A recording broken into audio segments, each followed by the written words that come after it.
Market को लेकर मोदी सरकार पर आरोप लगाने वाले राहुल गांधी के पोर्टफोलियो में भी उछाल आया है। शेयर मार्केट को लेकर मोदी सरकार पर आरोप लगाने वाले राहुल गांधी के पोर्टफोलियो में भी बड़ा उछाल आया है। 31 मई से 7 जून के बीच 23 स्टॉक का पोर्टफोलियो 5.8% ऊपर गया। पोर्टफोलियो का मोल 4.6 करोड़।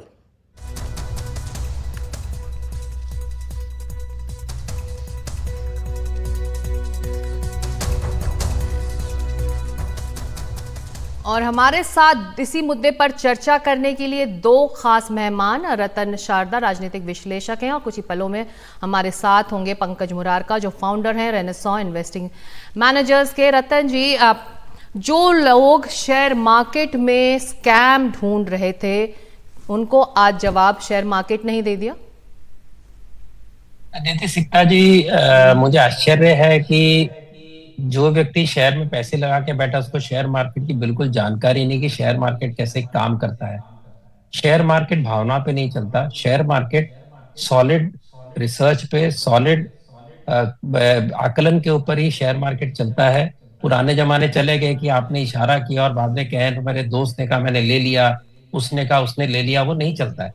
और अगर बीजेपी की जीत के हालात में अगर शेयर बढ़ते हैं और राहुल गांधी के जीतने की खबर से शेयर गिरते हैं तो इसकी चिंता राहुल गांधी को होनी चाहिए कि इन्वेस्टर्स के अंदर उनका विश्वास क्या है। और आपको याद होगा कि अडानी के शेयर्स को गिराने के लिए जो झूठी खबरों का एक जाल बुना गया था, वो अडानी के शेयर गिरे, लेकिन क्योंकि मैनेजर्स को विश्वास था कि वो सही गिनतियां कर रहे हैं तो उनका शेयर वापस बढ़ा, वापस उसने कमाई करके दी। जो मैनेजर रखे जाते हैं उनका मैनेजर है इन्वेस्टर्स के पैसे को कमाकर देना। उसका काम ये नहीं है कि कभी राहुल आया कभी मोदी आया, उससे कोई लेना देना नहीं है। पैसा किसी का सगा नहीं है।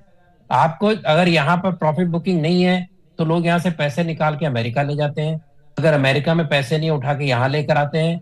और आप ये देखिए इतने वर्षों में जितना आउटगो हुआ एफडीआई का उससे देखिए इनफ्लो हुआ।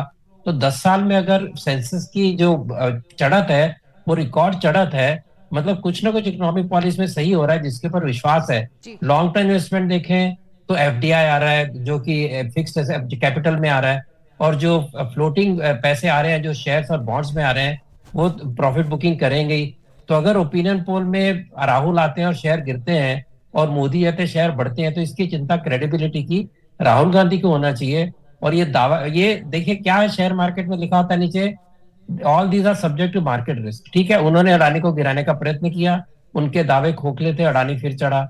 यहाँ पर जैसे मैंने कहा कि अगर आपको कमाई करके देनी है अपने किसी शेयर होल्डर्स को तो इसीलिए नहीं वो शेयर लेगा बेचेगा कि उसको अडानी से या मोदी जी से प्रेम है, राहुल गांधी से प्रेम नहीं है। मतलब राहुल गांधी भी ऐसे शेयर लेते जो डूब रहे हैं, उन्होंने नहीं लिए, उन्होंने प्रॉफिटेबल शेयर लिए। तो ये एक सिंपल मार्केट की कैलकुलेशन है, उसको राजनीति से जोड़ना उनकी एक इमेच्योर सोच का परिणाम। रतन जी, ये बताइए कि क्या कोशिश रही कि रिटेल इन्वेस्टर को डरा दिया जाए या फिर शायद ये कि मार्केट कैसे काम करता है उनको समझ में नहीं आता?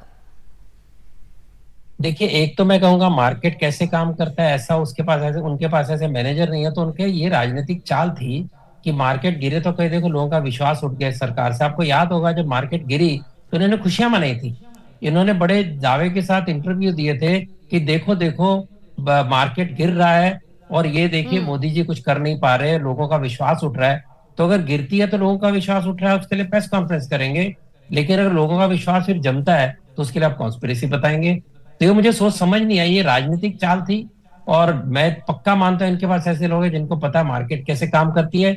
लेकिन राजनीति जब झूठ के बाजार पे चलती है, मोहब्बत पे नहीं चलती, जब राजनीति एक खोखले दावों के साथ चलती है तो इस प्रकार की चीजें आपको देखने मिलती है। पंकज मुरारका भी अब हमारे साथ जुड़ रहे हैं। पंकज जी, आप इसी सोमवार को यूफोरिया था, एक्साइटमेंट था एग्जिट पोल्स के बाद, फिर ट्यूसडे को देखा कि एकदम से बाजार में अफरा तफरी मची हुई थी। फिर तस्वीर आज शुक्रवार होते होते साफ हो गई। तो यानी कि जो बीच का तूफान आया था वो आया और चला भी गया, और ये आम बात है शेयर बाजार में, और ये सभी को समझना भी जरूरी है। एकदम एकदम आप सही कह रहे हैं। शेयर बाजार एक चीज ये चाहता है कि एक स्थायी सरकार हो, एक स्टेबल गवर्नमेंट हो। और जो एक पिछली सरकार की, पिछले 5 साल की या इस बीजेपी सरकार की जो 10 साल की इकोनॉमिक पॉलिसीज थी, वो इकोनॉमिक पॉलिसी का देश को लाभ हुआ है, उसकी वजह से हमारी हम्म। ग्रोथ हुई है।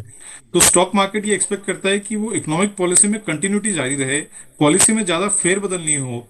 तो जब मंगलवार को जब इनिशियल इलेक्शन के रिजल्ट्स आए, तब ऐसा लगा कि भाई शायद एक स्थायी सरकार नहीं बन पाएगी, एनडीए की भी पूरी मेजोरिटी आएगी कि नहीं आएगी, और उसके कारण से थोड़ी सी एक बाजार में नर्वसनेस हुई। पर जैसे बुधवार को क्लैरिटी आई कि भाई एनडीए, एक बीजेपी की 240 सीटें हैं और एनडीए ड्रिवन कोalition रहेगा, और जिसमें कि बीजेपी एक डोमिनेंट रहेगा, और ये एनडीए कोalition एक स्टेबल सरकार दे सकता है। बाजार ने जी। फिर अपनी पूरी जो फॉल था उसको रिकवर कर लिया। और एक हमारी इकोनॉमी जो है एक काफी स्ट्रॉन्ग अंडरलाइंग ग्रोथ ट्रेंड से गुजर रही है। तो जो स्टॉक मार्केट होता है वो एक, हम बोलते हैं, मिरर होता है इकोनॉमी का, कि इकोनॉमी का जो परफॉर्मेंस होता है वो स्टॉक मार्केट में दिखाई देता है। इकोनॉमी काफी स्ट्रांग है।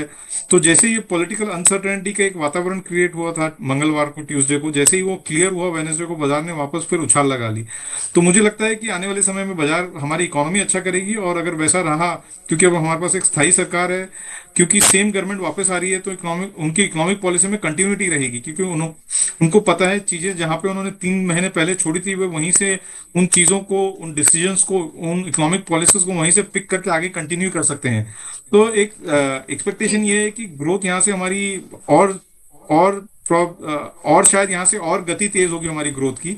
और इस माहौल में मेरा ऐसा मानना है कि आने वाले समय में शेयर बाजार काफी अच्छा करेगा। जी। अ, पंकज जी, जो आम दर्शक हैं, आम इन्वेस्टर हैं, जो इस वक्त हमको देख रहे हैं और सुन रहे हैं, अगर आप उनको समझा सकें शेयर बाजार में बढ़त और गिरावट कैसे और क्यों आती है, और जब भी इस तरह की बातें आगे भविष्य में हों तो वो पैनिक ना करें। एकदम सही कहा आपने। शेयर बाजार क्या होता है कि ये थोड़ा सा क्राउड साइकोलॉजी पे ड्रिवन रहता है, एक ग्रीड एंड फियर के इमोशन से ड्रिवन रहता है। तो शॉर्ट टर्म में ये थोड़ा सेंटिमेंट ड्रिवन रहता है, शॉर्ट टर्म न्यूज फ्लो पे ड्रिवन रहता है। पर लॉन्ग टर्म में अगर हम देखें, जहां हम 1 साल 2 साल के टाइम होराइजन से उसको अगर देखें, तो ये फंडामेंटल्स पर ड्रिवन रहता है, इकोनॉमी के फंडामेंटल्स। और जो हमारी कंपनीज हैं, जो इंडिया की सबसे बड़ी कंपनीज हैं, जो लिस्टेड कंपनीज हैं, उनके उनके परफॉर्मेंस पे ड्रिवन रहता है। तो एक एक और स्टॉक मार्केट को ये चाहिए रहता है कि अगर इकोनॉमी अच्छी करनी है तो ऑब्वियसली हमें एक स्थायी सरकार चाहिए। तो मेरा जी। इन्वेस्टर्स को यही एडवाइस रहेगा कि आने वाले 5 साल 10 साल में इंडियन इकोनॉमी काफी अच्छा करने वाली है। हम लोग ऑलरेडी वर्ल्ड की फास्टेस्ट ग्रोइंग इकोनॉमी है। और अब क्योंकि हमारे पास एक स्थायी सरकार है, 5 साल के लिए एकदम क्लैरिटी है, और क्योंकि वही सरकार वापस आई है, तो इकोनॉमिक पॉलिसी में कंटिन्यूटी रहेगा। तो मुझे ऐसा, जी। मेरा ऐसा फर्म मानना है कि आने वाले 5 साल में हमारी इकोनॉमिक ग्रोथ पिछले 5 सालों से भी बेटर होगी, बिकॉज पंकज जी, आप गवर्नमेंट। दोनों से बहुत छोटा छोटा सवाल, एक एक सेंटेंस में अगर आप लोग जवाब दे सकें कि मार्केट में अब ये क्लैरिटी आ चुकी है कि एनडीए की जो ये नई सरकार बन रही है, पीएम मोदी 3.0 की जो ये सरकार होगी, वो विकास के लिए, डेवलपमेंट के लिए जो कंटिन्यूटी को लेकर फैसले लिए हैं वो जारी रहेंगे, और आश्वस्त है इस वक्त मार्केट आज के जो पॉलिटिकल घटनाक्रम हुए हैं, क्योंकि 9 तारीख को तो प्रधानमंत्री को शपथ ही लेना है। बिल्कुल, एकदम आप सही बोल रहे हैं। मेरा इन्वेस्टर्स को यही एडवाइस रहेगा कि आपका जो भी इन्वेस्टमेंट है उसको बरकरार रखें, और इनफैक्ट मैं तो ये भी कहूंगा कि थोड़े लॉन्ग टर्म व्यू लेके, 1 साल 2 साल 3 साल का व्यू लेके निश्चित तौर पे शेयर बाजार में और भी इन्वेस्ट करना चाहिए। रतन शारदा जी, आपके क्लोजिंग कमेंट, वक्त बहुत कम है। आश्वस्त हैं बिल्कुल। अब, मार्केट क्लैरिटी आ गई है और इस तरह के बढ़त और गिरावट से परेशान नहीं होना चाहिए किसी को। देखिए, लगातार बिजनेस सेंटीमेंट को अच्छा करने का काम, मैन्युफैक्चरिंग सेक्टर को अच्छा सपोर्ट देने का काम गवर्नमेंट कर रही है और बढ़ ही रहा है। इसके कारण ये ग्रोथ और बढ़ेगी, इसमें मुझे कोई शक नहीं है। मैं तो शेयर मार्केट खेलता नहीं है, केवल एसआईपी में पैसे डालता हूँ। और मुझे लगता है जो करना चाहे करे, लेकिन शॉर्ट टर्म नहीं। हमेशा सभी सब बताते हैं, मुरारका जी बताएंगे कि जनरली लॉन्ग टर्म ही खेले तभी आपको प्रॉफिट मिलता है, और निश्चित रूप से आगे ही जाने वाली अपने देश, इसमें कोई शंका नहीं है।